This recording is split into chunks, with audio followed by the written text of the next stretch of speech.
Today we're going to make char cloth.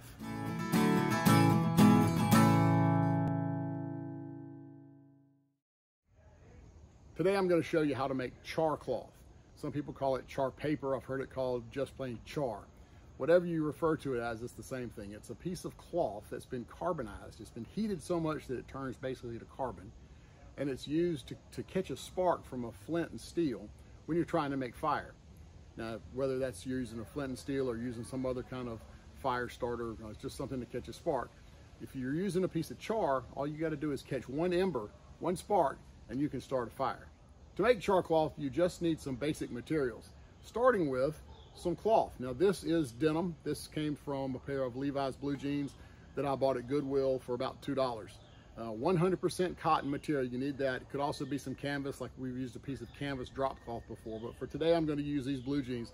There's enough denim material. This is half of one leg, and there's enough here to make a tremendous amount of char cloth, as we're going to see in just a minute. The next thing you need is some relatively airtight container that's made of metal that will withstand the heat when you're burning the char, when you're burning that fabric. Now, today I'm going to use an Altoids can, and the reason I like Altoids cans is, number one, they're metal, they're inexpensive, they're readily available, so you can go find an Altoids can with mints in it for a couple of dollars in any drugstore in America. Eat the mints, wipe out the tin, and you've got the perfect container. Now, some people will say that you should punch a hole in it. I'm not going to punch a hole in mine because the hinges here will act as enough of a vent. You'll see what I'm talking about in just a minute. The last thing you need is a stove or some kind of heat source. I'm just going to use my regular hiking stove with the isopro fuel. Let's get started. You can see I've taken the denim, cut it into strips, about, maybe 1.5 inches by 3.5. Placed them inside the Altoids can, sealed it up. Now, there's a lot of debate about whether or not you should poke a hole in the Altoids can before you start. If you're using an Altoids can, I think that the hinges in the back here are sufficient vent. That's the way I've used it in the past, and it works just fine. If you're using a different tin that does not have hinges, maybe the lid just goes on the top, it might be a good idea to poke a hole in there just as a vent. It's just a normal hiking stove. You can use any stove that you want.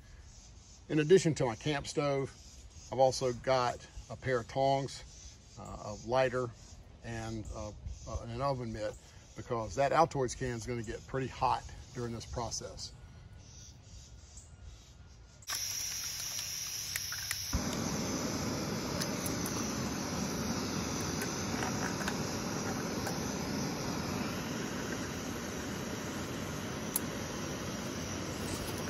All right, we're just going to put it right on top. You're going to see that the heat is going to get to it. It's going to start smoking first. The paint on the Altoids can is going to burn off. It might not all burn off this time, but you can see across the back there's flames starting to come out. See the smoke? So what's happening inside is that denim is starting to burn, but there's no oxygen. So it's the same principle behind charcoal. You're basically burning it without any oxygen. So as those flames shoot out, those are the gases created during the burning process. When those flames stop, then it's time to take it off.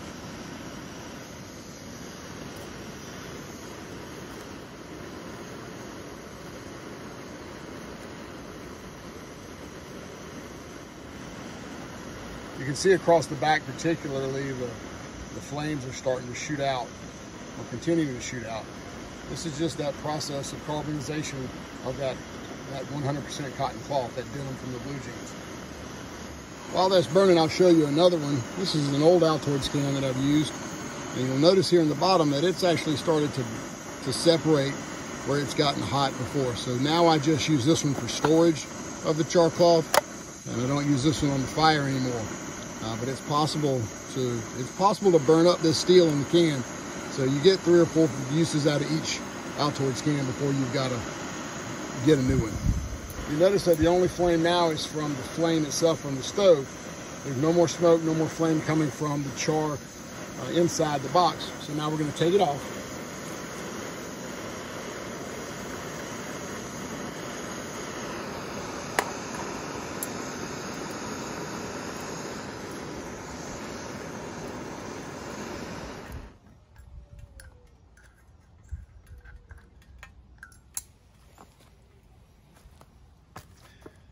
We're gonna let it cool down because that is extremely hot right now.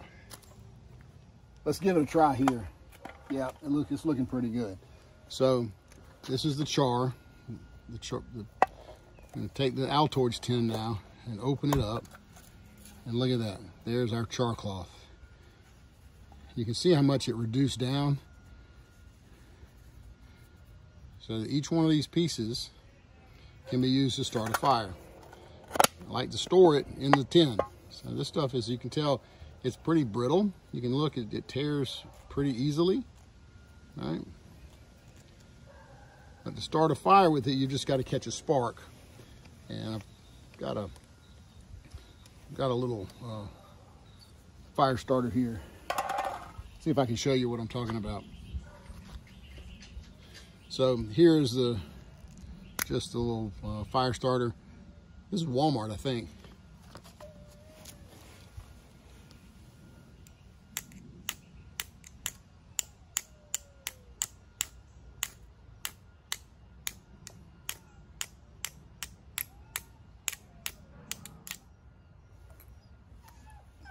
All right, and there we've captured the spark on the char. And now we'd put that in some pine straw or some leaves. And that's what we would use to start a fire. And there you have char cloth.